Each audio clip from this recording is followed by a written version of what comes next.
coming out this evening. We're so thankful to have you. The Lieutenant Governor is very pleased to answer questions, to discuss with you things that are going on. I am going to ask you to be respectful. He has come out here respectfully to address you, to address your questions and your concerns. So we have some requests of you, and that is no screaming, no yelling, no accusations, because we'll just ask you to leave. Other than that, he's willing to talk to anybody and answer any question that you have.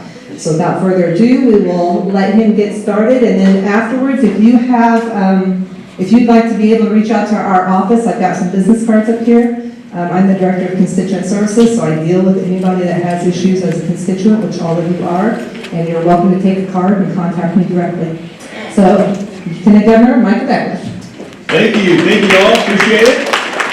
Hey, it's good to be with you in Monroe County. I want to open it up for questions, and what we're going to ask you to do is, we're just going to kick it right off to that. If you have a question, I'm going to invite you to come down here and get in line. Christy will have the microphone, and then we can start taking questions. What we want to do is hear from you. What are your concerns? What is going on in your county, in your community that you would like for the state to know about? And I'm here to be an ear. I'm also here to, if there's something that's happening that we can help address at the state level, we'd be happy to go back to the state and fight for you and try to address some of the issues and the concerns. So that's why we're here. And so if there's any questions, we'll just open it up right now. So just line up here if you've got a question, please.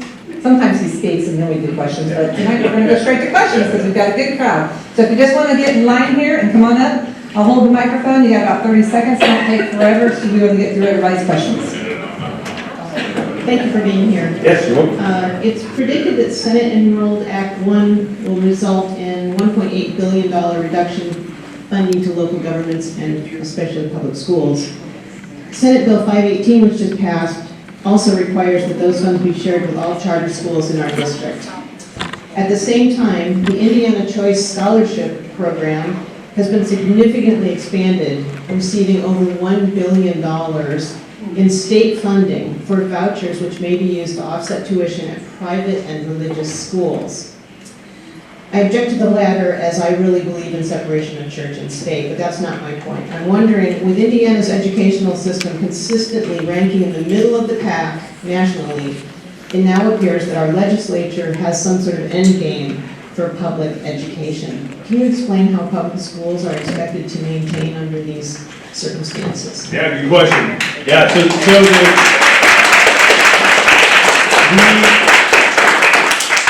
in last year's budget, we had a $44 billion budget. $22 billion went to education. Another $7 billion from property taxes went to education. It's almost $30 billion has gone to education in Indiana. I think it's funded well. I don't think the money's getting to the teachers or the classroom. So there's a bottleneck somewhere. One of the things that the Braun administration is looking at doing is figuring out how do we get that money to the teachers. My mom was a public school teacher. My grandpa was a public school principal. Public education is very important, and we want to fund that. But that is not, that's also not playing out in real time. We're saying, okay, we're spending a lot of money on public education. Why aren't we at the front of the pack? Why are we constantly in the middle to the low end on the grading scale across the nation? And so I think one of the things you do is you bring in free market mechanisms. You bring in the competition. I think that's what charter schools are going to do. I'm a big advocate of charter schools.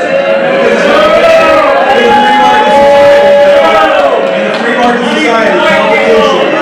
So again, you can disagree with me on that all day long. I'm going to always say that monopolies are not good for the end user. The end user in this case are the students. They're the families that are going to benefit from education. So I'm a big proponent of funding public schools, but I'm also a big proponent of making sure public schools have a strong, high outcome. And that's what this will do. Vouchers will continue to push that competition, and the strong schools will continue to thrive. They will be funded, and the schools that are suffering, we're gonna focus on those to try to get them up to par. And if they can't, then they probably need to think about consolidating the school systems that are actually working well. The private schools have worse. You need to stand in line if if you want to make a comment. If you want to make a comment, get in line. Hey, that's a good question. Thank you.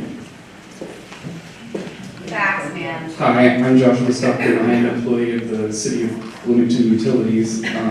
My question is, do you have a plan to address the rising costs of utility materials and upgrades for municipalities, especially as we face rising inflation and increased costs from tariffs, as much of the chemicals and equipment used is imported? Yeah, so I think the tariffs conversation, I think the tariffs are gonna work. I think we're going through, we'll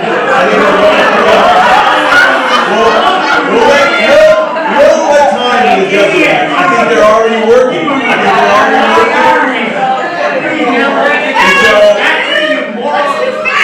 so I think we're about 2 weeks, we're just. All right, the lights just went off there, so I'm sure that's there. No, Lori, I won't say it again. No, I don't. Micah, already, Bill. So, Are you gonna be respectful, or are you gonna continue your actions?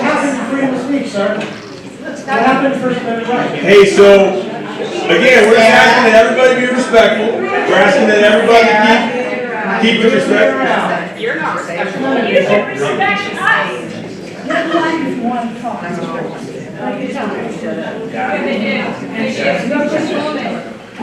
Hey, Cassie, hey, Yeah, no. if you can be respectful, then you can stay in, all right? I want you to be in here, but I just want you to be respectful, so we can get the questions That's fair. answered, all right? That's fair. All right, thanks. All right, so the question was, what are we doing about rising energy costs? Right now, I do believe that we are going to be a net exporter of energy. I think that's going to help us on the world stage. I think we are going to see more benefits from the tariffs. It's just going to take time for that to play out. It's already working. It's already working. We're getting deals from the UK. We're getting deals with countries. And again, you can disagree with me, but I'll say let time be the judge. We're 5 months in. Let time be the judge. When it comes to a state energy, if I can answer it, when it comes to state energy, one of the things we are doing is working how we can be energy diverse. That means wind and solar. That means the SMRs, the small nuclear reactors.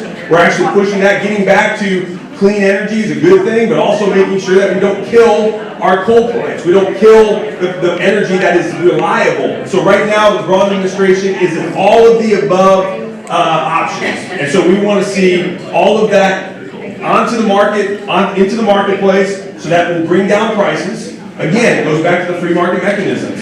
Government is not the answer to all of our problems. The marketplace can bring a lot of those solutions. And I think if we have a diverse energy portfolio, if you will, we're going to see prices continue to get knocked down. So that's what the Braun administration is doing. I think SMRs are the way of the future. I love that we're taking the lead on that. Small nuclear reactors are going to be a way of the future, and I'm excited for that. So, yeah, good question. Thank you for being here. I'm going to ask you two simple questions. You don't have to give me a big answer. You say you're a man of the people. You're new to politics. You've spent a lot of your short time in politics making very disrespectful and inflammatory comments. Some have come close to home. My students at Indiana University who you accused of woke propagandists just for learning how to be journalists. All right? So let's say you're going to be fair about this. You're going to represent all Hoosiers. So my first question is, how can you represent Hoosiers with that hat on your head? And my second question is,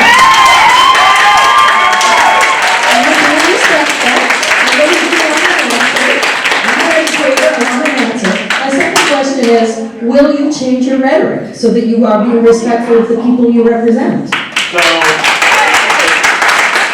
probably the best thing to do is to be honest. I think it's important to tell people what you believe and why you believe it. I believe that in journalism school at IU, that's not fair. I think there's bias that's getting pushed in, and I actually have there's a professor that I know that is at IU, and he has said to me in private, he has said, I cannot share my conservative viewpoints as a professor at IU without fear of discrimination.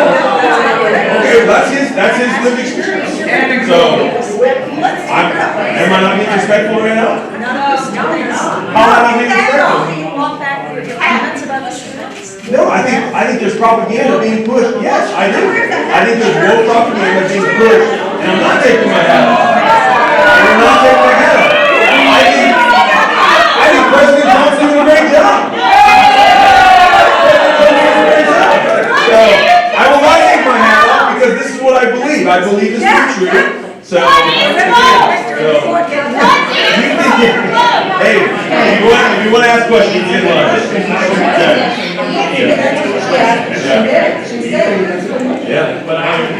Lieutenant Governor, I appreciate your time here.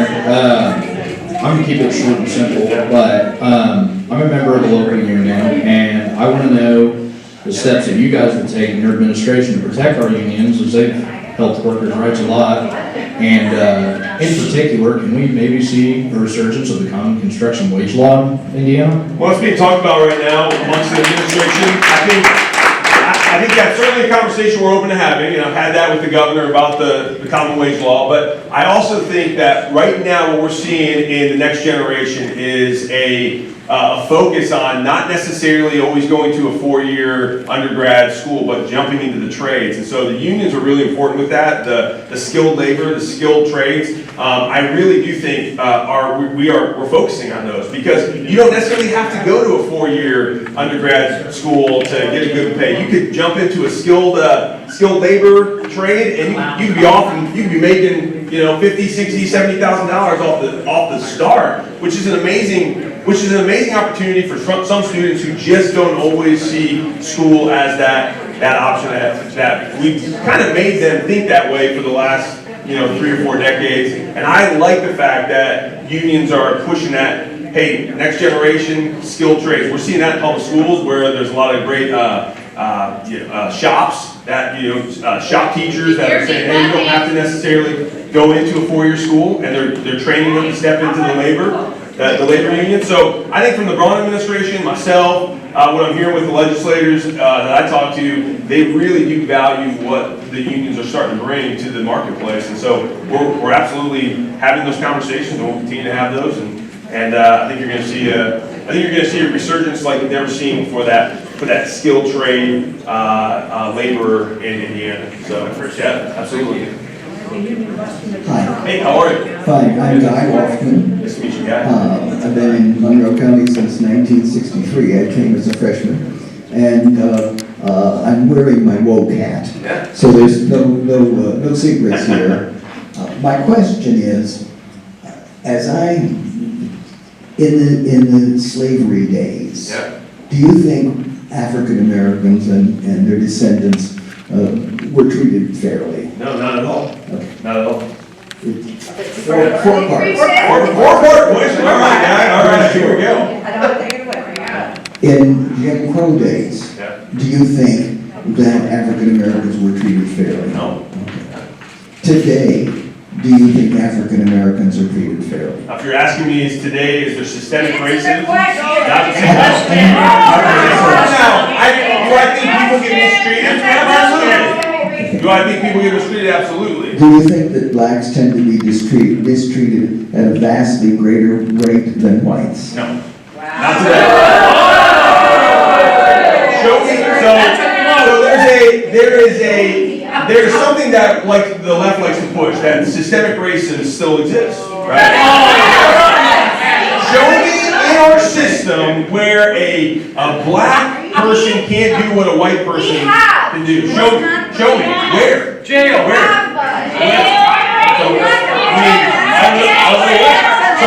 So where is that?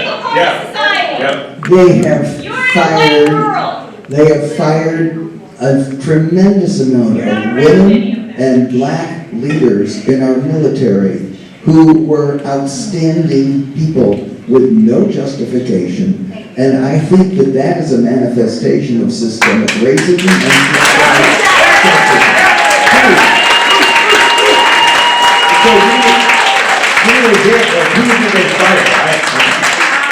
and I'm not getting names, but the head of the Navy My nephew's boss. Okay, so was a woman. People that can give names. Replaced with no cause. The head of the Joint Chiefs of Staff, Will Brown, as I recall, was thrown out with no cause nothing except, and what they say, what some of these people say is they were DEI hires, as though no white person, that they couldn't be, that they weren't better than any of the white people applied. I just know it because they're black, they weren't good enough. Those are two examples. I could go on, but if my observation of the Trump administration is that the essence of one element of it is getting rid of black people and women in position of authority. Yeah. I don't agree with that at all. I don't think that's happening. I think every administration has the right to put their people in place. Trump administration came in and putting his people in place. You know who I thought was a great leader of the Joint Chiefs of Staff was called Colin Powell. I thought he was good, right? And I thought he was a good leader, and I thought he was somebody that was highly respected for his time. And he was a black man, right? But every administration has the right to put in their leaders. So just because the president comes in and puts somebody in that he wants, we shouldn't be surprised about that. We should say, we should say, hey, listen, this is the elections have consequences. This is one of the consequences of that. You get your leaders leading the military. And again, I think what President Trump is doing is saying, I don't care what the color of your skin is. I care how competent you are. So you're saying to me that you think competency should be trumped by the color of somebody's skin? Okay. Oh, for sure. I agree with that. So why fire somebody without a code? Well, I think, so let me ask that so people can hear, yeah. Sorry, I'll be quiet. So you can hear. There are rules about how you fire people and how you can fire people, and they are supposed to respect competency. These people were put in their position because of their competence. I disagree with that. I think they were very incompetent. I think they were some of the most incompetent leaders our military has ever seen. They were very incompetent. Lieutenant Governor, I want to thank you. For showing up. Absolutely. And be willing to do this. I wish more of our leaders, especially if you might say it, the Republicans, would be willing, and our congresspeople would be willing to join. I agree. People like this and hear us. I appreciate it. Thanks, guy. Appreciate you. Yeah, thank you.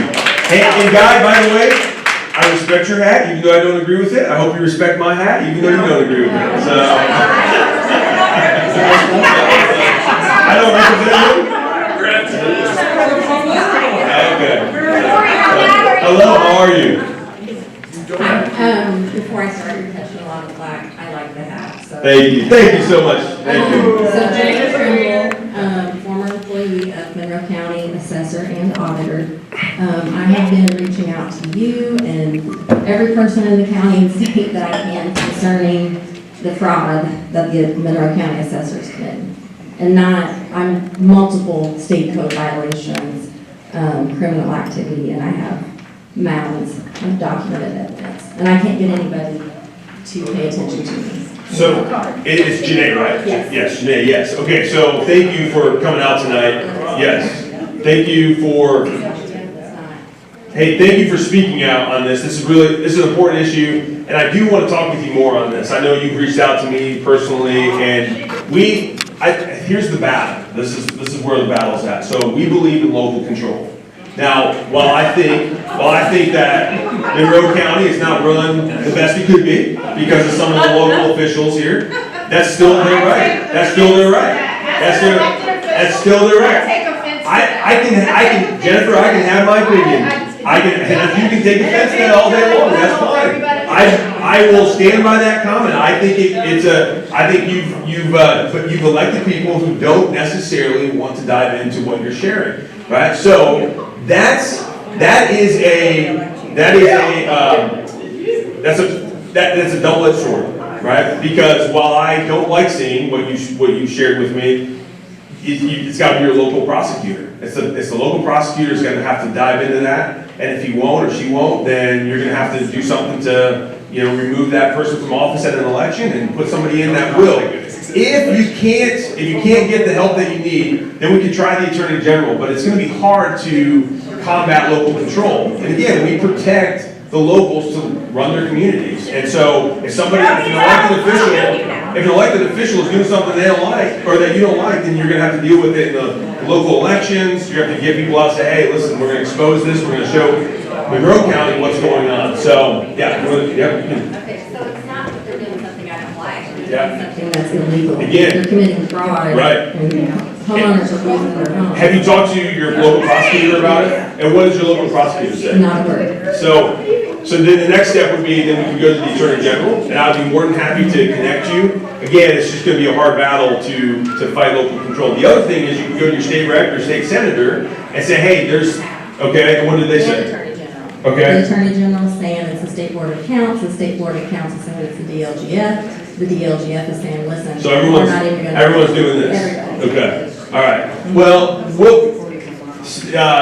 let's talk offline, and we'll see if we can kind of come to some sort of conclusion on how we can get you connected to the right person. So, because I'd be more than happy to make those connections, and if you talk to the AG, if you talk to the State Board of Accounts, and they're still not doing it, there's gotta be a reason why. Maybe they're just, Well, the Attorney General just said, most of it is people don't understand anything about assessing. Yeah. So when they do look at it, they're like, this is, yeah, like it's over our head. okay. Yeah. All right, well, thank you for sharing that, I appreciate that, and I will do everything I can to at least get your testimony in front of the right people, because it's gonna be hard, and again, it's a local issue,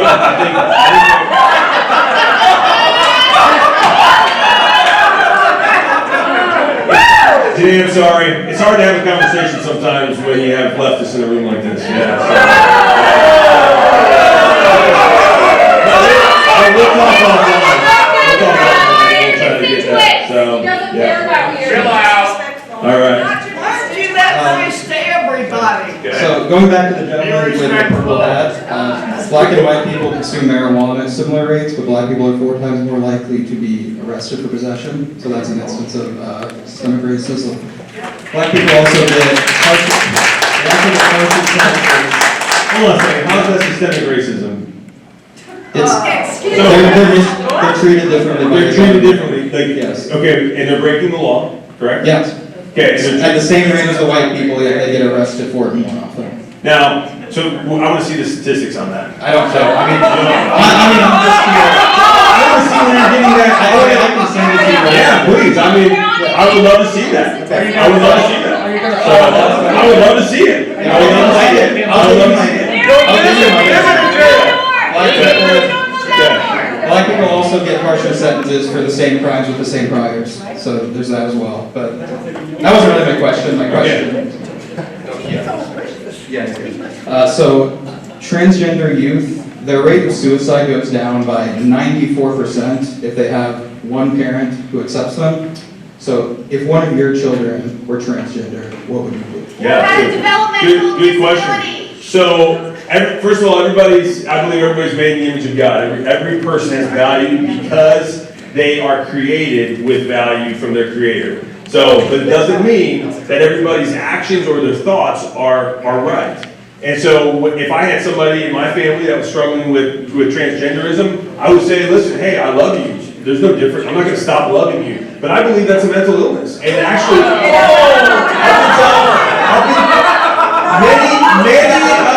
many of the scientific healthcare journals have for years labeled that as gender dysphoria. That's what it is. And you don't treat someone by saying, hey, we're just going to affirm you in your mental illness. We treat somebody by saying, hey, you're thinking wrong. We want to help counsel you into right thinking. Do we do that? Do we do that with somebody who's anorexic? Do we say to somebody, hey, you think that you're overweight, we're going to give you weight loss pills? No, we treat the thinking. So, hey, Christian, another question? So that is the kind of attitude that leads to the increased rate of suicide. I hear that.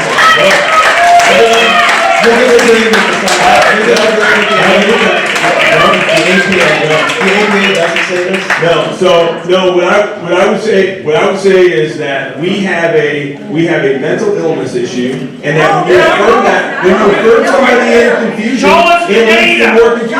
That's been the scientific data for years. It's gender dysphoria. That's what it is. I love somebody enough to say, hey, listen, I'm not going to affirm you in a confusion that you have. I'm going to affirm you in who you are and how you were created. So that's not a unloving thing to do. So, cool. Thank you. But the APA disagrees with you. The American Psychiatric Association, the American Medical Association, that's Up until the last few years, it was labeled gender dysphoria, and I think because of the pressure, the political pressure has been changed. That's what it was. Scientific Transgender journals. people aren't new. This is not a recent phenomenon. No, I get that.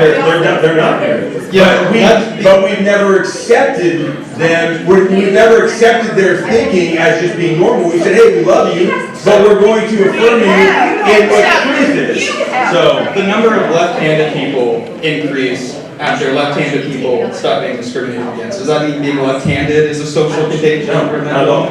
Not at all. But to think that you So then are accepting the to transgender people. think that you're a biological man, but you want to be a woman or vice versa, that is called gender dysphoria. That's what it's labeled. Is being left right-handed not a biological phenomenon? I don't think that's even remotely the same thing. But you're comparing apples to oranges right now.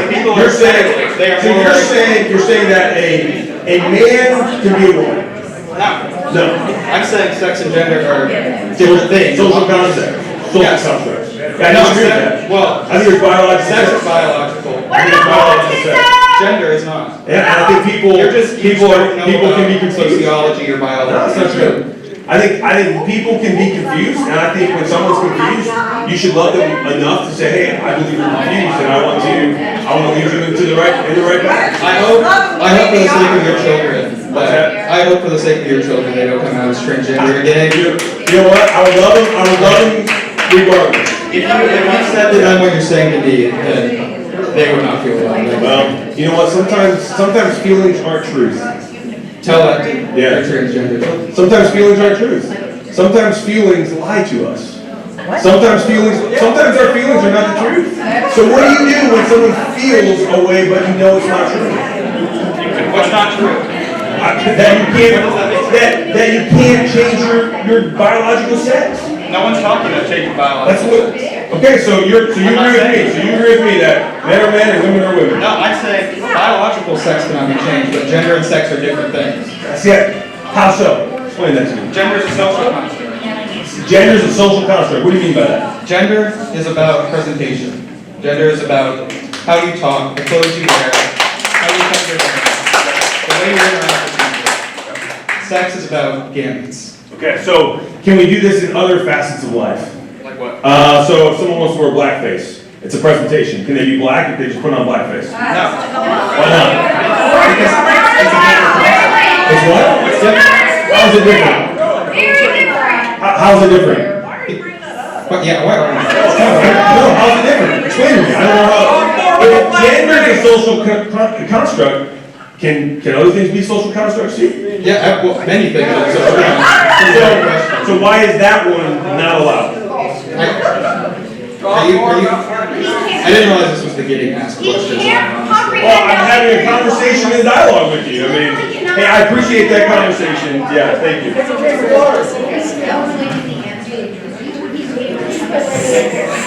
Hello, how are you? Good. I'm Gary, I'm retired, I've got two quick questions. Okay. And they can get quick answers. Yep. Your Bible states that you are state chairman of the organization U.S. Term Limits. As such, do you believe the terms of the U.S. president should be limited to 2? Yeah, absolutely. Okay, that's a quick answer. Do you know how long how many years a president technically can serve according to the Constitution? How many years? 8. Damn. If a vice president was elected before he crosses the 2 year, if he assumes office, so if there's a vice president assumes office in the first 2 years of his term, he can then run again for 2 more terms, so he can actually serve 10 years technically. This is a little piece of trivia. So, yeah. In the Bloomington Herald Times today, there's a story with the headline, "Man checks out, burns 100 books." The topics we're listed in the story is Jewish history, African American history, and LGBTQ+ education. Do you condone such behavior in light of your record of removing books from school libraries? No, I've never called for removal of any books. I've called to make sure they're shelved in the right space in the public libraries. So I served on the public library board. Never once did I advocate for removing a book from the library. What I said was, we need to make sure that they're shelved accordingly. If there's a book that's got adult content in it, it should be in the adult section. If mom and dad want to check out the book for little Jimmy or Sally, by all means, they have every right to do so. But it should be shelved accordingly. Never once called for a removal of the books, nor would I. Is that good?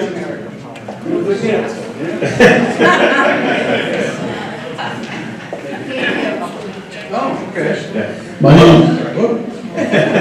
name's Kevin Craig, and a longtime Monroe County resident also. In your profile on LinkedIn, you describe yourself with a list of attributes. At first, the first one you listed is kingdom-minded. In an interview with WTIU regarding your political development, you said, obviously, I love the Lord with all my heart. Can you define what kingdom-minded means to you?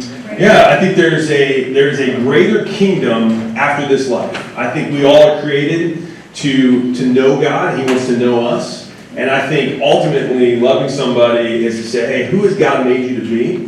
And when you discover that, you become part of God's kingdom. And that will last for eternity. And so for me, I ultimately care about people in their eternity. I want to see people know God because I know God's got the best for them in store. And but it's your choice, it's people's choice. They can walk away from God, they can choose not to accept Him, that's fine. I'm just saying kingdom-minded means, hey, I think there's something greater for you, and I love you enough to tell you that. Micah, tell them you prayed for me. So, I have prayed for you, Cassie. I know you have. Yeah. Now, at the bottom of that list of attributes, you had constitutionalist and conservative. Yeah. Now, do you see a conflict between being kingdom-minded and being a constitutionalist? Do you not see that there's a separation between state and religion? No, and show me the Constitution. Show me the Constitution where it says separation of church and I'll state. show you that It says actually, the First Amendment says, Congress shall make no law respecting an establishment of religion. That's right. So who's Congress? Who's Congress? Congress is Washington, D.C.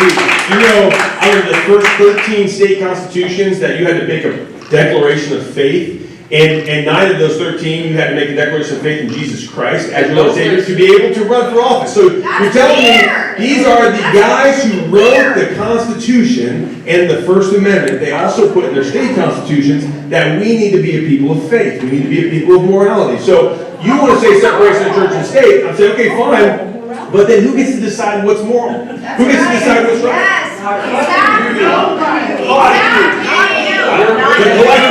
The collective. We have human morality. We don't have to have biblical morality based on something. When the collective says they want to exterminate 6 million Jews. Because the collective said that in Germany. So where was morality when the collective went along with something that was so wicked and horrid? And so did the church. The Christian church. No, that's not true. Yeah, believe it. There was, you got guys like Dietrich Bonhoeffer. They were the church. He was the one speaking out. There was a group of godly men and women that stood up to Hitler. Dietrich Bonhoeffer tried to assassinate Hitler as a pastor, and he was doing the right thing. But he wasn't part of the organized church. The organized church of Germany supported Hitler, as did the Catholics. And so they were wrong. Yeah. So how do you know they were wrong? Because we know that people are created with inherent value. Where does that come from? It comes from Judeo-biblical concept and morality. It's way older than that. It's not. Western civilization is built on Judeo-Christian principles. It's done more to spread liberty to the whole world than any other worldview. Judeo-Christian principles only started 2,000 years ago. Okay, Judeo-Jewish principles started about 3,000 years ago. You know there was a lot of culture and a lot of civilization before that ever existed. Judeo-Christian Judaism goes back 6,000 years. Judaism goes back 6,000 years to some of the most ancient writings that we have. You can see many times over that Western civilization has been built on these principles of Judeo-Christian values. Any scholar, any historian will tell you that. No, not They will say that Judeo-Christian concepts have been what has Western civilization. With Western civilization being rooted, go back to common law. Go back to Blackstone's common law. Blackstone's common law was rooted in the fact that all men have inherent God-given rights. Well, we've grown up. We've grown up. We've grown up, so you got smarter. Yeah. You got smarter. I disagree with that. I think we're all falling. I think we can all fall right back into doing some really bad things. So you want to say separation of church and state, and I say, who gets to decide the morality? You'll say the collective. I don't trust the collective. I don't trust any of the collective to do what's right, because when the collective has control, the collective has shown time and time again that they will not do what's right throughout world history. We've seen that go all the way back to the Mesopotamians. We've seen this time and time again. So, what does the Declaration of Independence say? The Declaration of Independence says that we have been created by our Creator with certain God-given inalienable rights. That amongst these are life, liberty, and the pursuit of happiness. And it's government's job, instituted among men, to secure these God-given rights. I love that. Why? Because if government didn't give it to us, government can't take it away from us. So that's the beauty about these God-given rights. And so I'm very thankful that our founders, like John Adams, said, our Constitution is wholly inadequate except for a moral and religious people. You can go back and you can see time and time again, our founding fathers said, if this Constitution, this freedom, this liberty is going to work, it has to be standing on Judeo-Christian principles. How is the money managing moral, Micah? The Magna Carta? Yeah. Maybe before then? The Magna Carta in 1215, absolutely. That was our founding fathers' document that they looked to. Yeah. Before our founding fathers, I mean, the ones we call them founding fathers, yeah. The Magna Carta in 1215 was their document that they looked to that builds a lot of the principles that we have, which is Judeo-Christian principles. Well, it was more like the Enlightenment. It was the French Enlightenment. No, even Alexis de Tocqueville disagrees with you. Alexis de Tocqueville wrote in his book, Democracy in America, he came over to America to ask, why did the French Enlightenment Revolution not work, but the American Revolution was still standing? And he said, not until I went into the churches of America did I realize America's greatness. America is great because America is good. If America ever ceases to be good, America will cease to be great. He recognized that the goodness that America had was found in Judeo-Christian principles. He said that's why the American Revolution worked and not the French Revolution that was rooted in human enlightenment. That was Alexis de Tocqueville. He's way smarter than me. He's way smarter than a lot of us in this room. And so I'm going to go with what he said. He wrote that in 1835.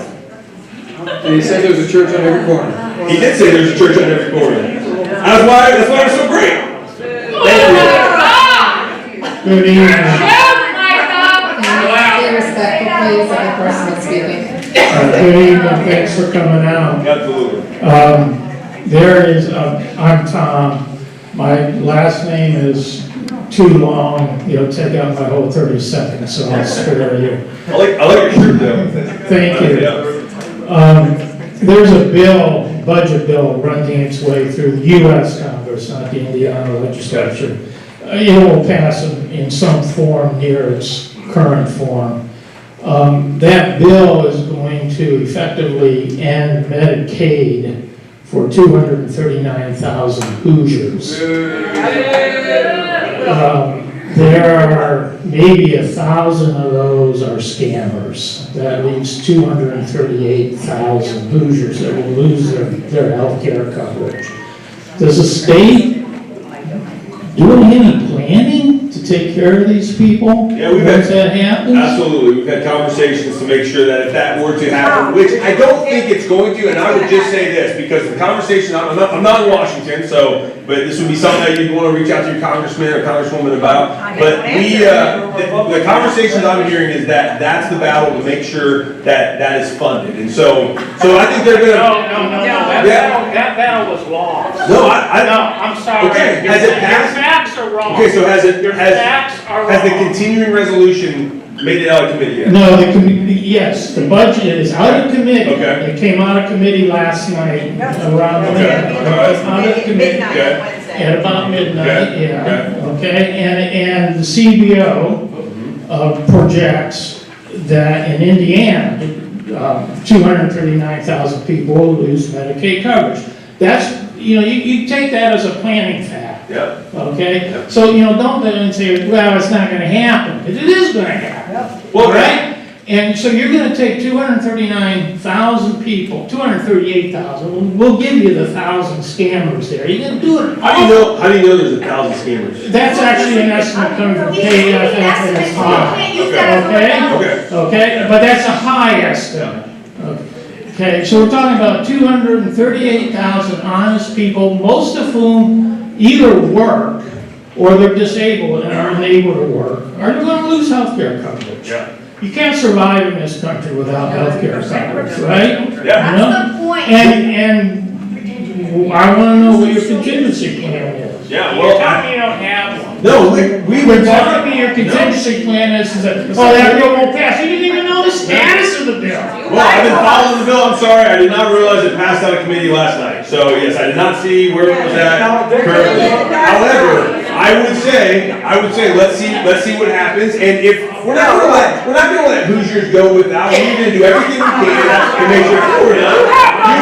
Yeah, okay. Well, I think you might be getting the cart in front of the horse there, but we'll see. Hi there. Hello, Scott Johnson, state organizer at 5051. are you really an unpaid protester? I really am. You've never-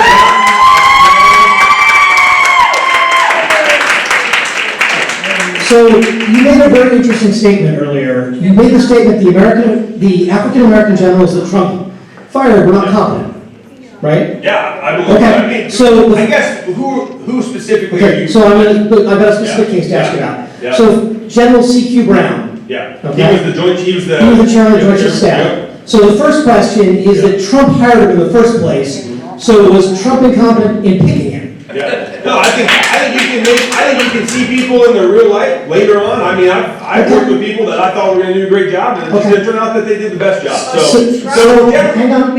yeah. So here's I would like to read this general's accomplishments because they astonished me Yeah. when I read them. So 3,000 flight hours, commander of Pacific Air Forces, U.S. Air Force's Central Command, 31st Fighter Wing, 8th Fighter Wing, Air Force Weapons School, 78th Fighter Squadron. Yep. So all that experience, all the money that was placed into this man, all the training the government gave him, how is he all of a sudden incompetent? I don't understand. So you're talking about trust. Could President Trump trust him? Would be my question. You don't trust anybody. So the argument is that he's all of a sudden untrustworthy. Which would make him incompetent for the job to Okay, serve at the so, point of president. so what was the litmus test that was used to establish trust then? As an American citizen, I see that a huge amount of my taxpayer dollars went into funding this man's career and education. Sure. So I would like an explanation as to how the decision was arrived at, because all I saw was, boom, Yeah. he's gone. Yeah, because you can trust him. Okay.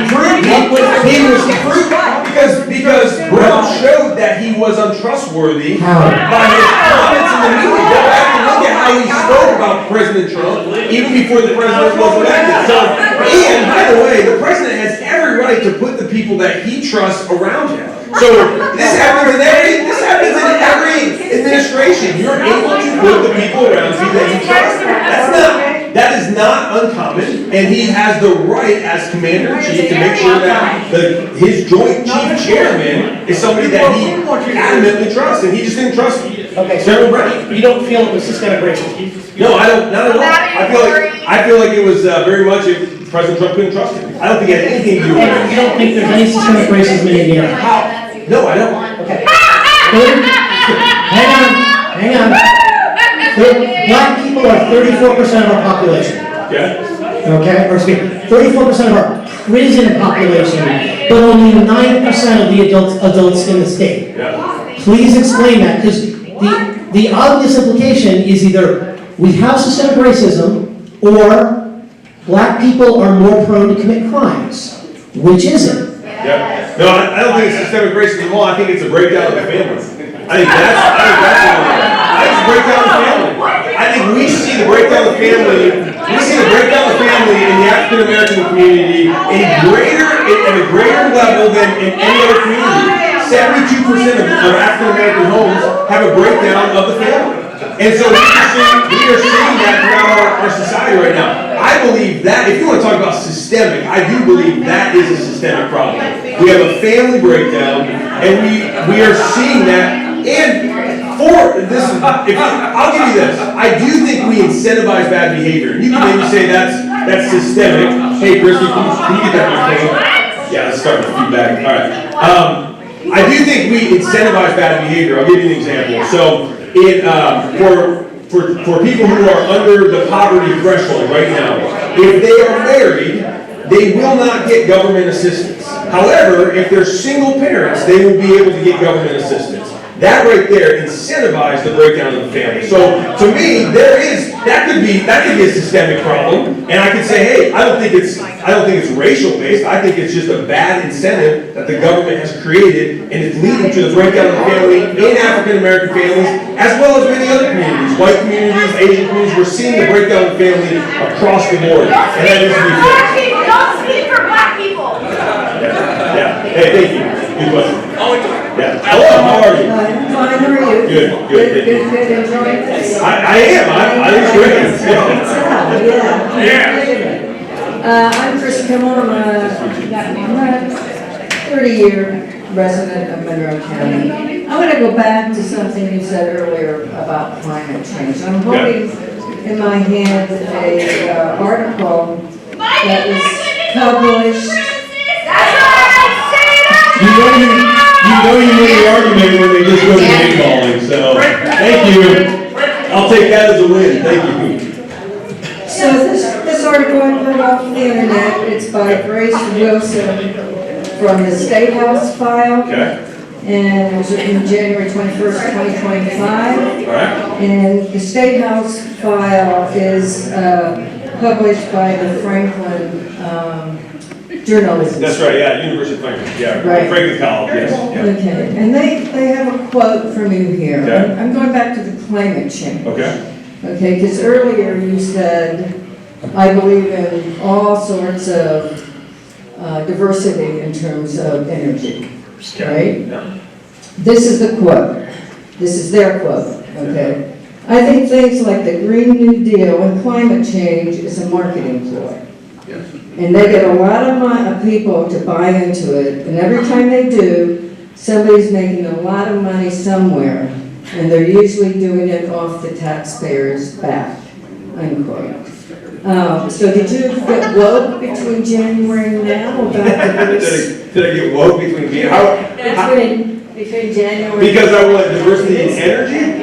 Yeah, I mean, you're saying that you think, one, I don't think you believe in climate change. And I don't. Two, you don't. Not in the standpoint of that the world is going to end in 10 years like they told us in the 70s. Do you think the tornadoes are going to come through? So they told us, so let me tell you, so in the 70s they said it was going to be global cooling, so they started pumping CO2 in the atmosphere. That's what they told us. That goes back to study. That is absolutely what. Then in the 90s it was global warming. Now they don't know what's happening, so they just call it climate change. And the Green New Deal is a way for the government to pump money into industries that don't work. And so I don't. Now let me preface. Yeah. Hey, Chrissy, you want to get the microphone? Cassie. Sorry, I'm microphone. Which industries don't work? What are you saying? Be specific about which industries don't work. Well, I think when it comes to the Green New Deal, what industries like that they're pushing don't work? Which industries are you saying don't work in Well, terms of addressing climate change? Well, I think when you're talking about wind and solar, if you want to take that specifically, those industries can't stand on their own 2 feet without government subsidies right now. So right now, what I'm saying is, from an industry standpoint, those wouldn't work if the government wouldn't come in and profit. And so, listen, and I am all for exploration. I'm all for making sure that we are researching and developing new ways of energy. I'm not against energy. I'm not against clean energy. I'm against the Green New Deal that is pushing a facade that somehow we need to save the planet. The planet's not dying. The polar ice caps are actually gaining ice now. I don't know if you know. The report just came out 2 months ago that it's actually increased over the last year. Now, so that's, it's moved. It's moved. So, but let me say this. So in the 70s it was global cooling. In the 90s it was global warming. And I mean, Al Gore told us the world was going to end in 10 years, not in 2000. Yes, he did. Those are his words. Those are his words, not mine. Cassie. So, Cassie. hey, Cassie, I love you and want you to be in here, but. Yes, I will. Okay, my name is Jeff Stalker, and I had a stroke when I was 65 and everything like that. But you're telling me, have you heard of the Project 2025? I have heard of it, yeah. Oh, they should have. Yeah, and what are they trying to do? Unions, they're going to try to. I'm not an expert I'm not an expert on Project 2025. Tell me, what is Project 2025? I can't believe that. I can't believe that. He was born in Hillsdale, Michigan, home of the Heritage Foundation. Yeah, We're authors of Project 2025. So what are unions? What?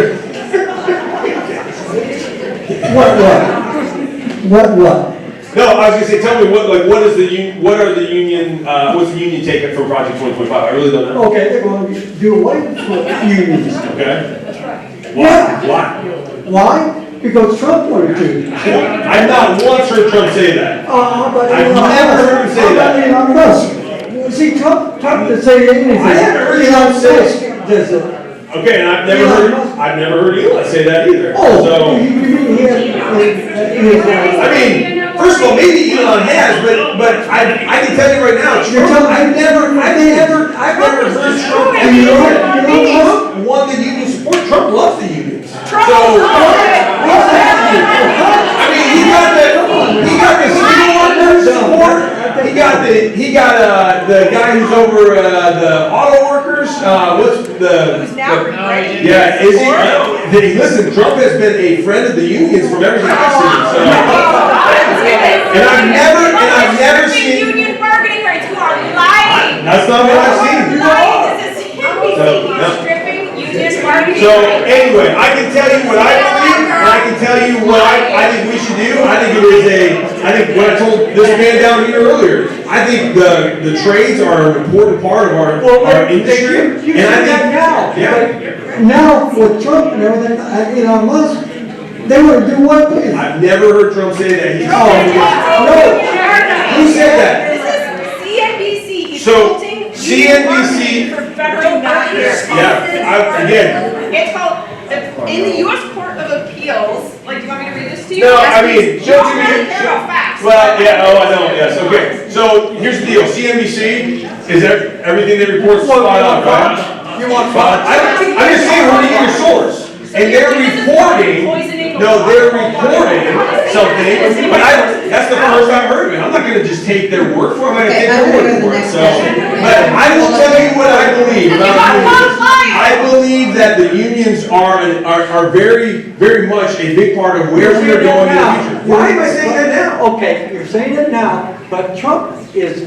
I think everything he's doing is, from everything I've seen, it's gonna help the unions. It's bringing jobs back to America. He's saving union jobs by bringing them back to America. I'm just saying, seems like it's working. Okay, next question, let's go for the courtesy. This is a question regarding state government. Okay, thank you. I would like you to explain to me the midnight takeover of the Indiana University Board of Trustees.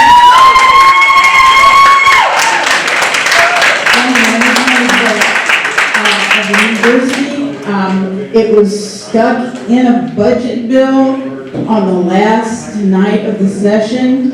It's huge, and how long, would you just want to give it up instead of waiting for the lawsuit to make it null and void? No. No, do I want to give it up? No, I think it's a great idea. No. And I think it's a great idea. And I'll go back to, IU has not been fair and unbiased in their teaching. Without a doubt. I will stand on that every single day. They have pushed propaganda. They're pushing a woke agenda. Yes, they are. I have student after student who's conservative that will come to me on that campus and they will say, I cannot be who I want to be for fear of a bad grade, for fear of retribution. Yeah. I mean, I got an IU student right here who's conservative. Just So I will tell you this right now. I think it's a great move. I stand by that move.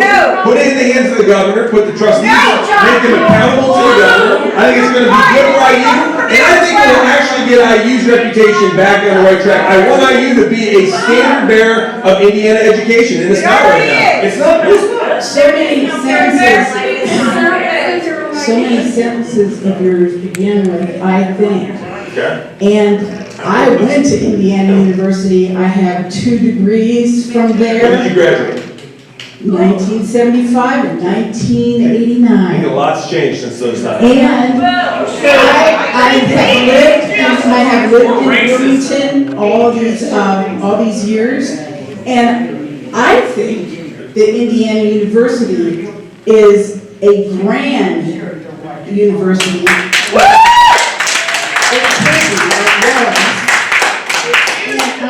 I was proud as punch to have Indiana University show up on President Trump's shit list, because that means we're doing something right. Listen, I love the passion, I just disagree with you. So I disagree, I think this is gonna get Indiana back on the right track. I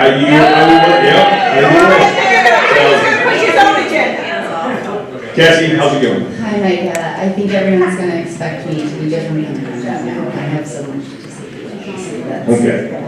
But I'm not. What I wanted to do, may I hold this in? Okay. Because I'll be like, just kidding. I'm not going to do that.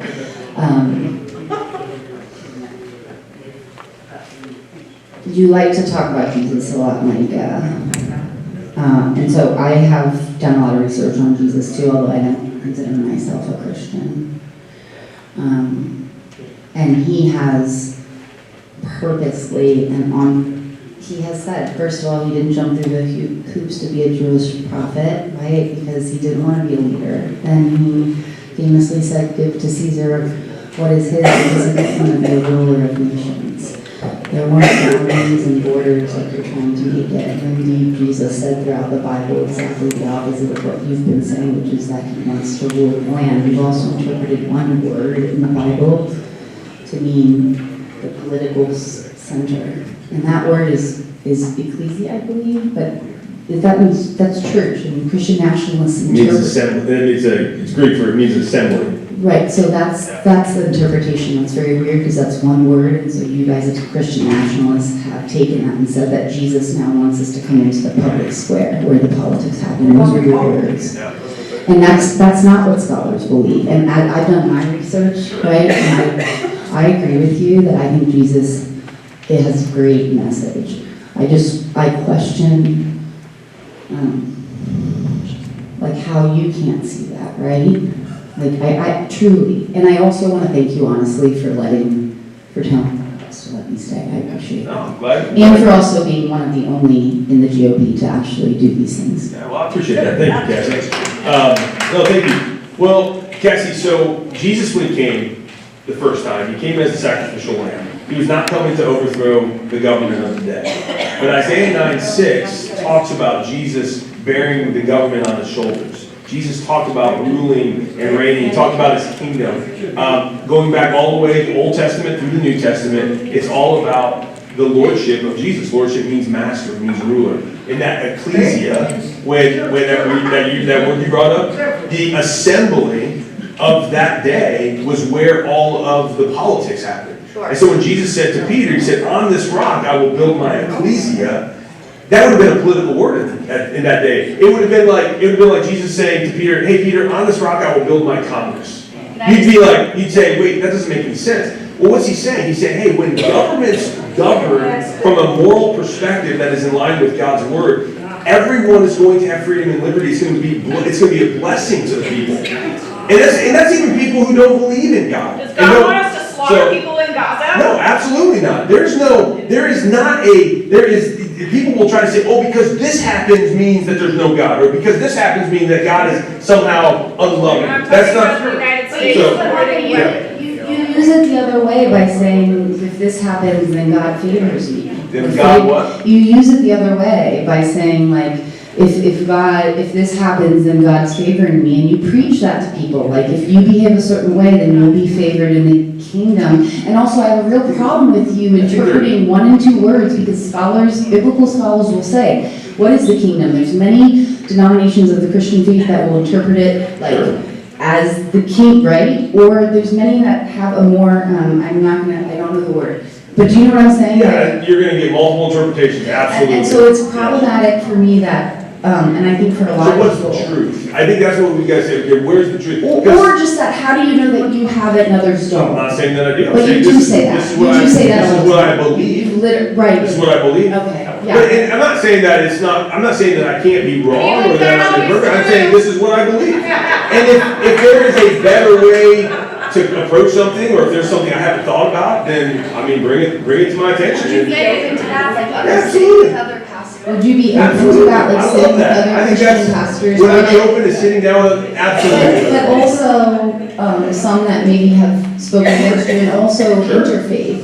Yeah, absolutely. Like, okay, Yeah. cool, that's great. We, at our church, a few months ago, we sat down, we went over to the largest mosque in Indiana, sat down, had dinner, it was very beautiful. So we had dinner with them, we discussed theology and faith, and it was really, I mean, it was a really cool time. And it's not, again, this is not hey, just because you believe something different, you're not welcome here, or you're somehow a bad person. I just say, listen, if there's truth, we should seek truth. And I believe, John 8:32 says, you will know the truth, and the truth will set you free.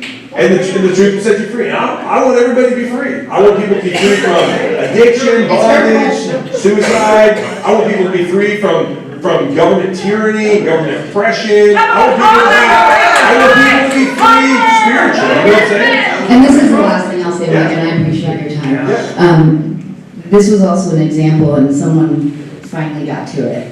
Why are we here talking to our Lieutenant Governor about Christianity? Why did my question come up and he spent this much time talking about Jesus, right? Micah, that's not what people are looking for. And it's not what Christianity is. Like, and I'm sorry to turn around and not address you, but I hope that I made the point that the fact that we took 4 or 5 minutes to talk about Jesus when there are people of many faiths and they're your constituents who you have taken it into serve is a problem. Well, thank you, Kathy. I will let anyone ask questions about anything. So you ask the question about Jesus, and I respond to what I know to be true. So, yeah. I'm Julie, so Hi, I'm Julie. from Monroe County, born and raised here. But what about assessments? Can we do away with those? Yes. I know Yes. For the love of Senate liberty. bill and everything. And why are my taxes going to pay for all of these other, like, school? Why can't I say what my taxes go to? Sure. You know, I don't have kids in school. Yeah, no, so I agree with that. First of all, the assessments. The assessments are what's killing people right now. We have increased assessments that are going through the roof. People saw their assessed values go up 30, 40, 50% of their home. You could have one person do something, your neighbor could do something in their home, and there could be a formula that's applied that then jacks up the assessment on your home from last year to this year. You haven't done anything to increase the value of your home, but the assessed value is now greater on your home. So then you need to pay more taxes to government because of your assessed values. So one of the things we got to do, and that's what I've been called for a long time, is get rid of the assessed values. If you're gonna tax somebody's property, tax it on the purchase price of the property. So if you buy the house for $200,000, pay 1% on 200, that's just the cap, 1% is the cap of a homestead, pay 1% on 200,000 for the life of ownership. Then you're not getting punished for wealth building, because right now your home is one of the greatest wealth building assets that you own. And so we punish you when your home goes up. We're taxing you on unrealized gains. And I don't think the government should ever tax anybody on unrealized gains because it will de-incentivize you from actually building wealth. So I've been calling for assessed values to go away. If property taxes are gonna be a thing, tax it on the purchase price of the house. And then if you sell it and someone buys it for $400,000, you now can celebrate that increased value. They sign the contract, say, hey, I agree to pay 1% of $400,000. They know what they're getting into. There's never going to be a time when they get the assessment of their home, they open up the mail and be like, what in the world just happened? So I personally think that would be the way to go. And you're still paying into local services. You're still paying for roads and police and fire and schools and all those things. So that's what I would love to see. That's what I would call for a long time. Did you make up with Rob? Make up with Rob. Yeah, sorry. Hey, how are you? Hey, well, thank you. This has been fun, you know. My name's Isak. I'm on the city council in Bloomington. Hey, nice to meet you. I've heard a lot about you, actually. That's very kind. Thank you. Very nice things about you. Now, I might disappoint with the question, but we just spent all this time, and somebody said I was a suck-up, that's fine. We spent all this time now talking about lots of different things, and I'm really interested. You have quite a broad portfolio, and I mean, reality, we can do politics later, I mean, I think, but the reality is that we have to work together for the next 3 years. Sure. So the question is, with your expansive portfolio, how do we work with you, right? Like we talk about ag, tourism, we want to make sure that we do the best for the people of Monroe County. So what are the ideas that you have to make sure that Ellettsville, Bloomington, the broader parts of the county move forward? Yeah, well, that's a great question. Thank you. The first thing is show up, right? Do this. Dialogue. The Bible says, "Come, let us reason together." I believe that's a good thing. Like, hey, let's sit down. If we can find a way to reason together and say, hey, this is what you need in Monroe County. This is what you need in Bloomington, Ellettsville. Maybe there's a solution that I might have a solution for you. Maybe not, but that's the first step. Second step is really empowering our Department of Agriculture to serve local, like that's under my purview. So I believe agriculture is the backbone of our economy here in the state of Indiana. Empowering our farmers to be able to sell more and have the burden of taxes lifted from their shoulders. And so that would be one way that I would say, what regulations can we cut? If there's things that you're doing that you're trying to say, hey, we want to make Bloomington a better place for the people, and there's a state regulation that's getting in your way, please call me. I love cutting through red tape because I want to make sure that you, as a local official, have the authority to govern the way that your people expect you to govern. I mean, again, I'm a local control guy. I mean, I always agree with it, but I respect the authority of local control. So I think that's where we can probably find a lot of common ground. Is like, you may say, hey, you know, Michael, we've got this issue right now with a state regulation, IDEM, or some agency is getting in the way of us wanting to do something. Well, come to me. Let me go and fight that battle for you, because again, I want to see the government get out of your way so that you can govern how you so choose in Bloomington. Sure. Thank you so much. Yeah, you're welcome. You want to do a follow-up? Yeah. Sure. I will join you because I really want to know how we really gonna work together. Okay. That's the serious. Yeah, I would love to, Jennifer. Yes. You said okay.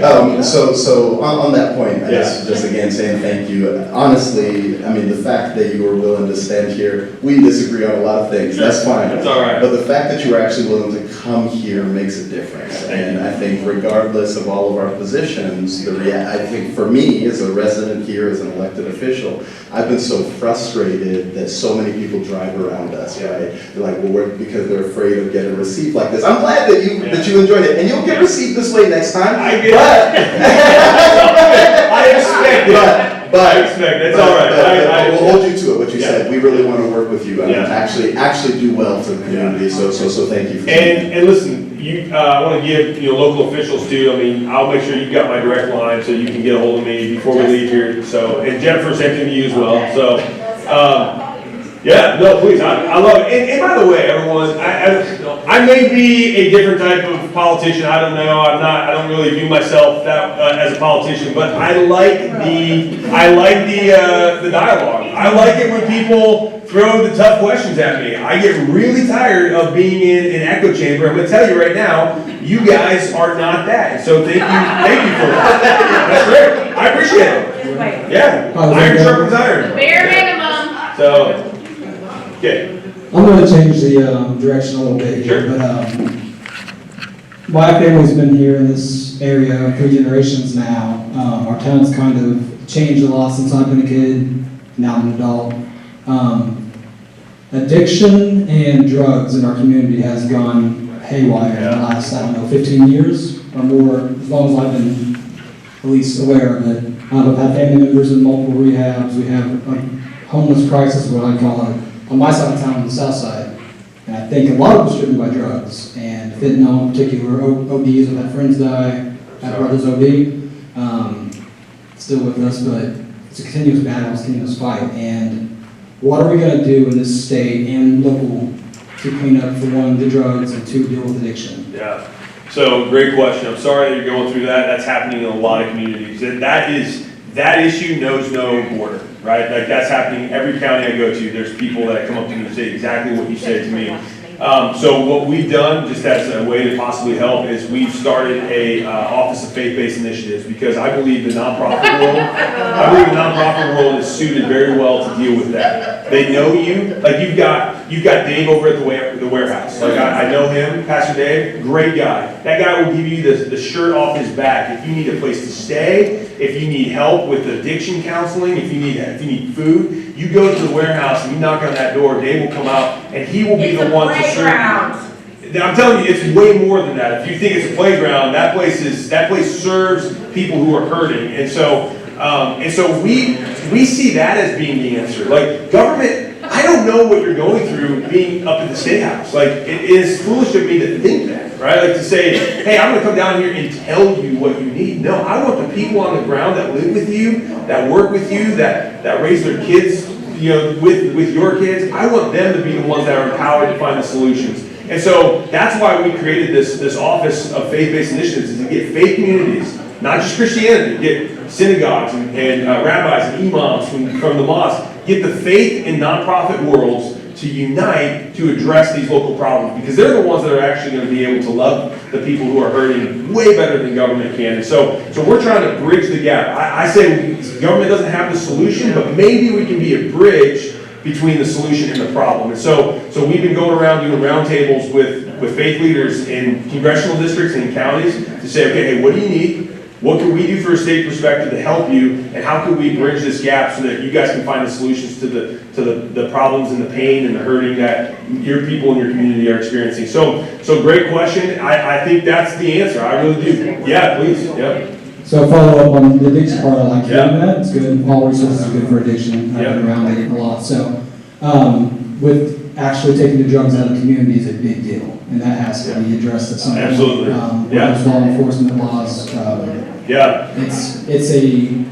It's a rot that you cannot just say you're gonna have someone help you, but if you don't get rid of the problem that's actually bringing it in here, which is what it's causing this. Yeah. And that's where I'm thankful for President Trump to secure the border, because a lot of that fentanyl is coming across an open border. I mean, we had an open border. I mean, you can laugh at that all day long. It's true. We had an open border, and we saw so many of these drugs, especially fentanyl, come across, and it was killing Americans in droves. And so now we've secured the border. We're fighting to get that stuff and people who peddle that stuff out of our communities. And so we need to continue to do that. I appreciate what our Attorney General, Todd Rokita, is doing to combat sheriffs that won't enforce immigration law or work with ICE to do so. And so I think that would be a big help to solidify the problem. Cut $40 million for addiction. Specifically, Indiana, are we going to pass anything, or are we talking about? Cut $40 million from addiction funding. So he's lying. So I'm more concerned about getting drugged. Yeah. So the border, that's good. I mean, but what are we doing in the state, specifically in the localities, to tackle this issue. Well, and that's It's where not gonna get done. that's right, but I think every locality that I found is a little bit different, right? So I would want to work with your local officials, say, hey, what do you need? I'm not gonna tell you what I think they should do. I want to hear from them specifically, how do you think we can address this in a meaningful and impactful way for Hoosiers in this community? So that's, again, it's a dialogue. I'm not gonna say I have the answer to that. It's a really complicated question, right? But I think the first step is, hey, sitting down with local officials, say, hey, what do you need? And then let me go back to the State House to help fight for that resource or that tool But you that just you got might funding need. for So, it. well, that's the legislature. Right? And by the way, we had a $2.4 billion shortfall in the forecast. So everything got cut. I mean, there wasn't one thing that didn't get cut that I'm aware of. And because the money's not there. So that means, just so you know, government has two things they can do. They can either cut spending or raise taxes. That's it. Government does not produce anything. This is not a market mechanism where it takes from you. It'll say, I'm gonna take from you so I can do this thing over here. There's no producing in that, you're the producer. And the free market's the producer. The government just can come in and use authority and power to take from you. It's not going to fix the problem necessarily. But we had a $2.4 billion shortfall. It's either cut spending or raise taxes. What did I just say? I was saying, why don't we work with the faith communities that we've never worked with them before? With no money. I think the faith communities have a lot of money. I think a lot of nonprofits are resourced very well to be able to deal with this. So the government isn't going to do anything. I think the government is connecting the faith communities, the nonprofits, with the problem. You think the government should come in and actually just pay for and do it themselves. I don't believe that. I think the 9 most terrifying words in the English language are, I'm with the government and I'm here to help. And so that's what I'm saying. I don't think I am with the government, yes, but I'm not going to come here and say, I know what you need. I know that this is going to help you. So, no, what I'm saying is, I'm going to work with your locals and the community members to say, what do you need? How can we help? I'm going to let you tell us, and then we'll go back and fight for that.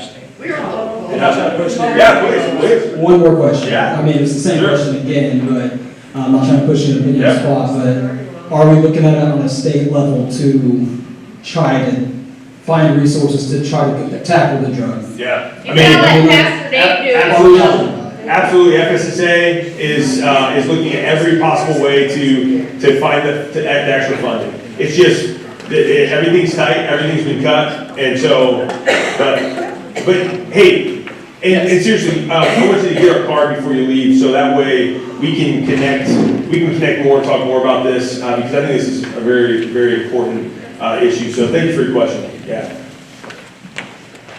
Hello. How are you? Hi, how are you? Good. Earlier tonight, you falsely equated gender expression to a white person wearing blackface. Okay. And I just wanted to make a comment on that. All right. So blackface was a deliberate act of mockery. White performers were exaggerating and dehumanizing black people for entertainment. It's rooted in racism, power imbalance, and the historical oppression of black Americans. Being transgender or expressing gender identity is not an act of mockery, it's about living authentically, and it often comes with significant personal risk and discrimination. Trans people aren't pretending to be something they are not. They're trying to be seen for who they really are. So no, a trans person living their truth is not the same as a white person painting their face to ridicule others. One is an expression of identity, the other is dehumanization. Comparing the two is ignorant and offensive. You claim to be a Christian, but all I see is a scared man hiding behind whatever you want God to mean. He claims that he doesn't know how to be moral without said God. He uses his power to push a narrow extremist agenda. You cannot claim to serve all Hoosiers because you clearly don't believe all Hoosiers deserve to belong. Yes! Can I ask you a question? So, if there is no God, how do we know what is good? Where's good come from? Where's good? Who gets to decide what's I good? can be good without God. Why can't you? No, well, so, Why can't you be good I'm gonna use without an extreme here. Adolf Hitler, wicked, evil man. I think we'd all agree with that, right? We agree with that. He thought he was good. Was he wrong? No,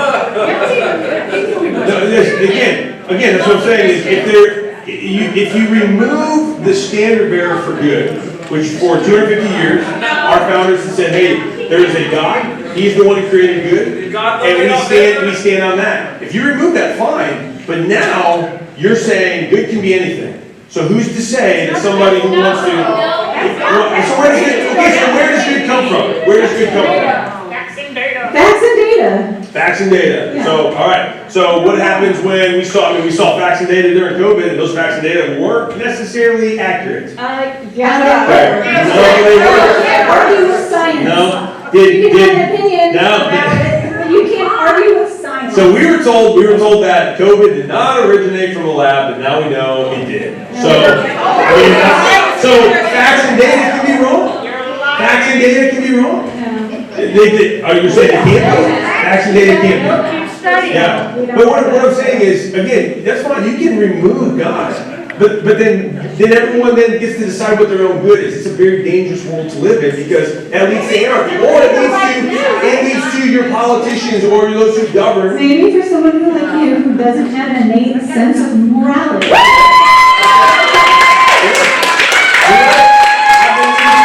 I believe that we all have a fallen sin nature. I believe that we all have a fallen state where, if left to our own devices, we will not do what is right. I mean, look at what is going on in the world. I think the heart is deceptive and wicked, and it's desperately wicked. Most of the bad things happening in the world right now are due to people falling to their religious extremist ideas. Yeah. Well, I don't need God to be good. okay. Well, I'm just asking. So then, what is good? It's obvious. Like it's obvious. You can't say it's. I'm asking the questions like, who gets to decide what is good? Love is good. I can decide what's good for myself. Okay. Yeah. Okay, great. And that's you are more than free to do that. I'm just saying. Then I know people who are not good, and they believe that what they're doing is absolutely good. And they're doing wicked and heinous things. I believe that what you're doing is not good. Okay, great. That's fine. You can have that opinion. Why do you get to say that what you believe is good? I'm not. I'm not saying. I'm saying there's good, and that standard was not created by me. So where did that standard come from? From 2,000 years from thousands of years of people living in community with each other. Then why in the 20th century did communism, an anti-God ideology that pushed gods out, why did they murder innocent people in numbers that we've not seen on this side of the modern age? Why did communism, an anti-God philosophy, murder so many people in the 20th century? Christians murder people. Communism murdered far more, and it's an anti-God religion. It was atheism. That's what it was. That's what they believed in. You will go back to communist Russia. Go back to Mao. These guys are atheists that push God out, and then they put their good as God. Right? They put their idea of good. So I'm saying, when you remove God, then anything gets to go. And our founders knew that the heart of man was wicked. They said we aren't angels. This is why we need a moral standard which came from our Creator. Who do you think they were talking about when they said our Creator has created us with certain inalienable rights? They were pointing to God. And that's built a system that has protected liberties and has moved us into a place where we can truly see people flourish in this system. I think it's a good system. Due process. They're violating their God-given rights. Okay. Due process for those people is like, hey, are you here legally? Nope, all right, that's due process, you're out. No, that's right. Yes, it is. Yes, it is. Should we have given the Japanese at Pearl Harbor due process when they were bombing the boats? I never said the laws. I'm just saying.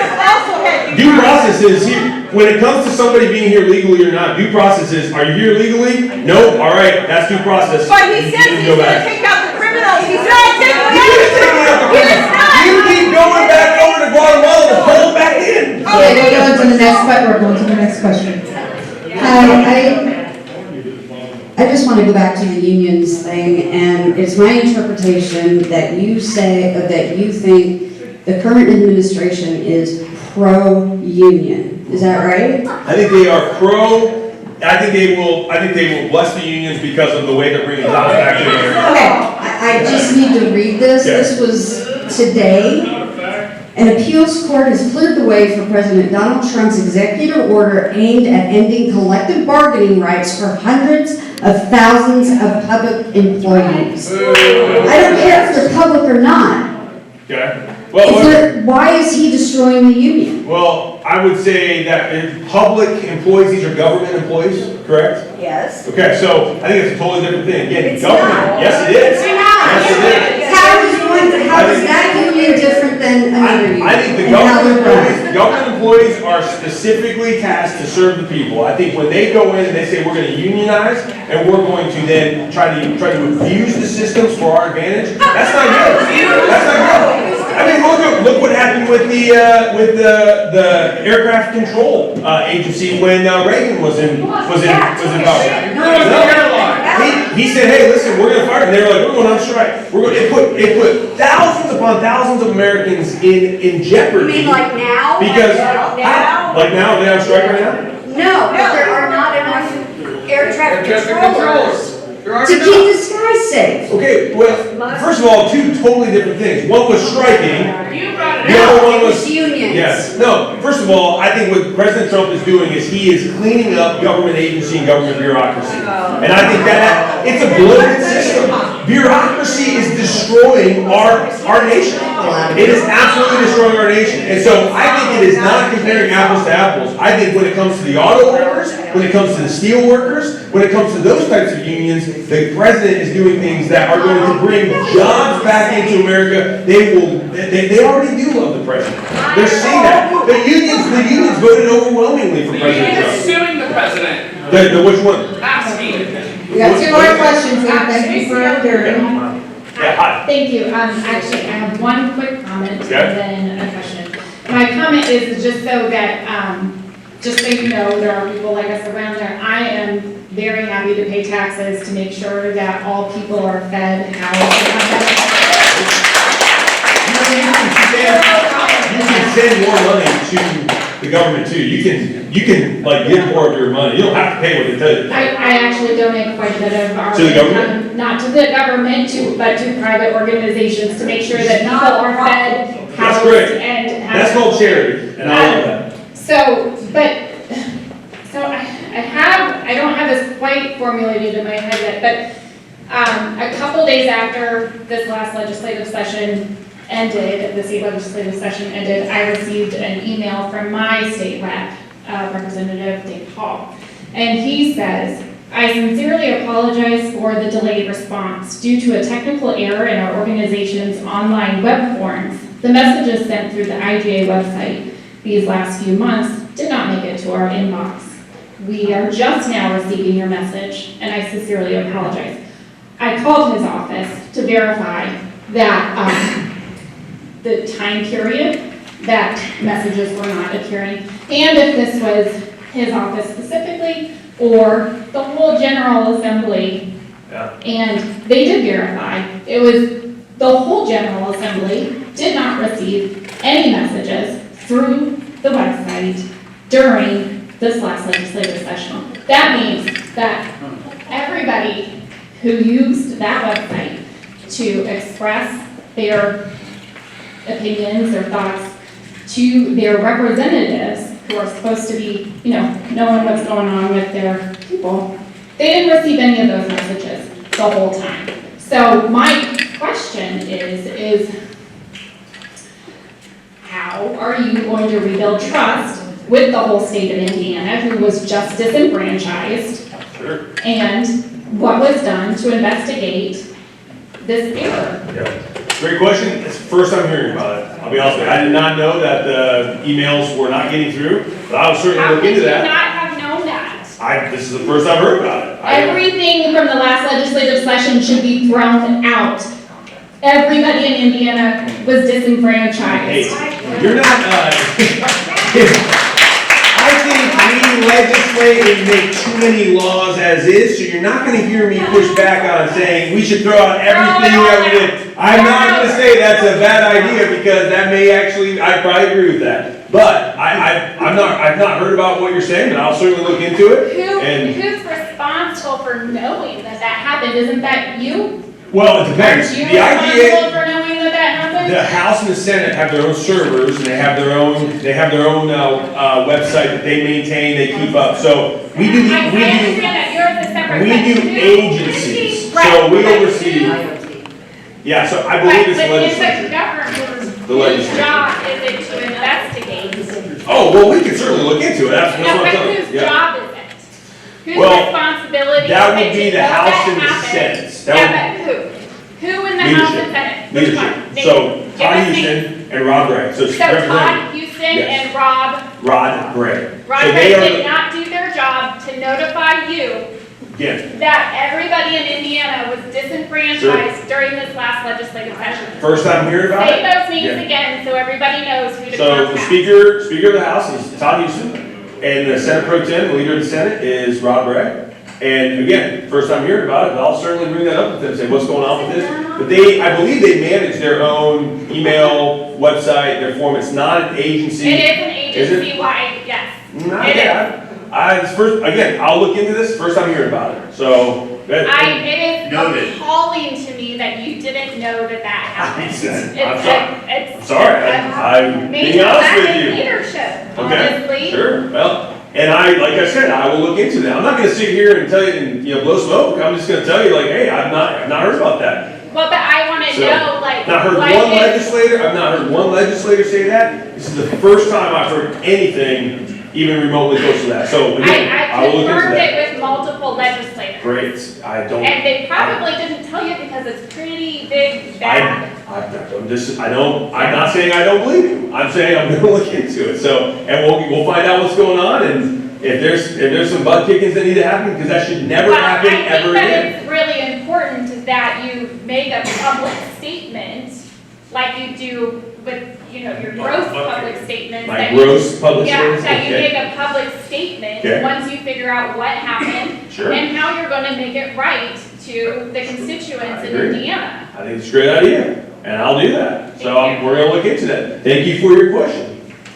Hi, my name's Jennifer. I've lived here over a decade in Bloomington, and I'm originally from Newcastle, Indiana. Okay. Thank you for coming tonight. Absolutely. My first question is very easy. Where did you receive your undergrad from? So with the Huntington University. Okay. Yep. My second question is, would you please stop saying that you don't believe in Save the Earth? We have some of the most polluted waterways in Indiana. It's killing animals, and you know this. No, let me tell you, so what I'm saying is, I don't believe that we are going to see the Green New Deal save the earth. I believe it's every person's responsibility to take care of what God has given us. I am an absolute advocate for taking care of the natural resources that we have, making sure that our waterways are safe, making sure our air is clean. That's just called good stewardship. I think the Green New Deal is a bunch of, bull crap. And I'm gonna call it out, because I don't think that's doing that. I think that's actually perpetuating the problem even more, and it's taking advantage of taxpayer dollars and pushing something that's never going to work to preserve our precious environment. And I believe it's precious. I'm always going to stand on that side. So when I say, hey, the Green New Deal is not going to save the planet, I'm not saying I don't want it to preserve the planet. I'm saying Green New Deal is terrible.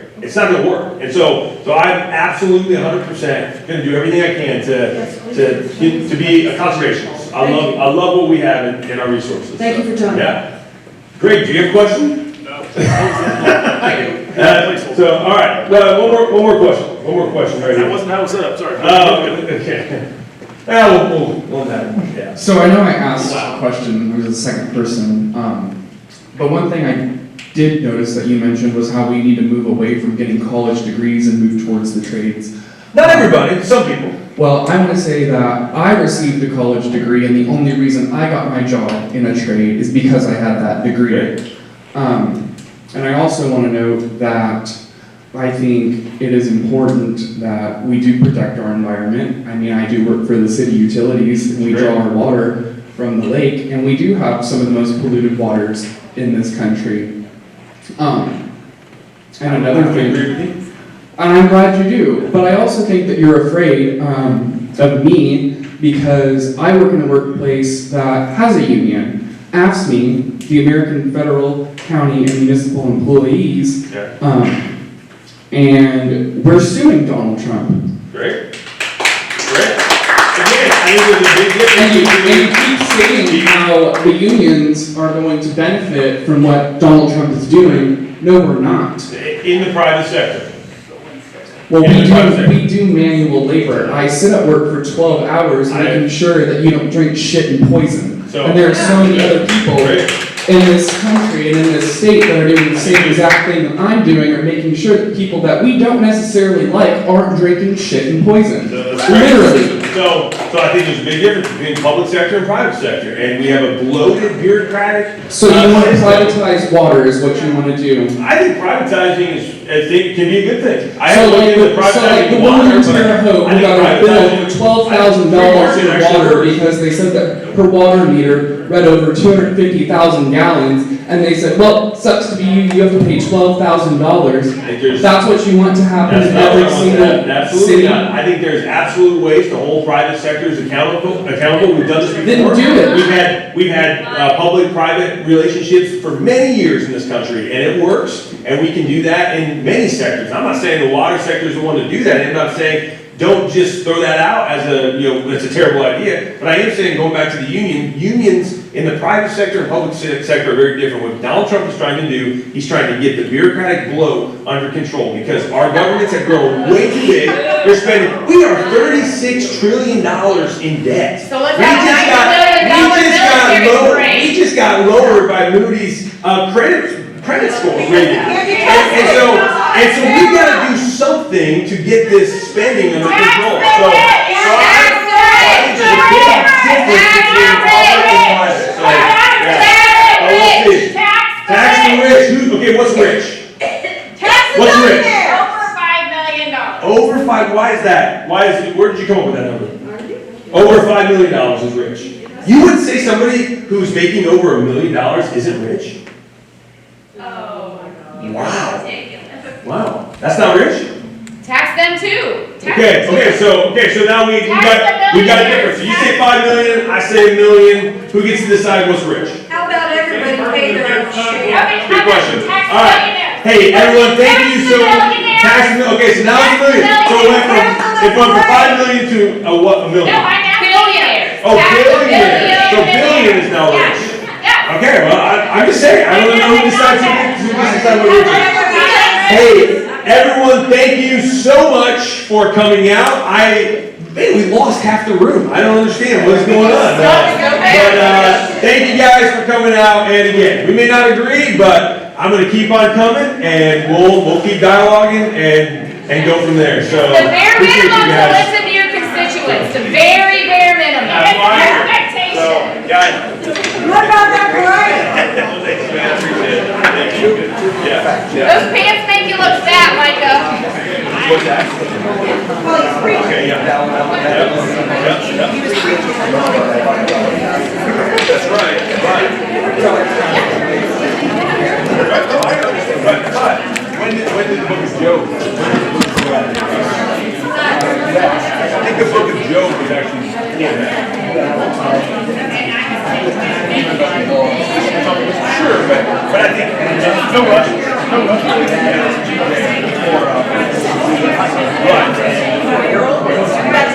They did a crime, they did a process, they were reporting. No, but that would be the real I don't think it's better than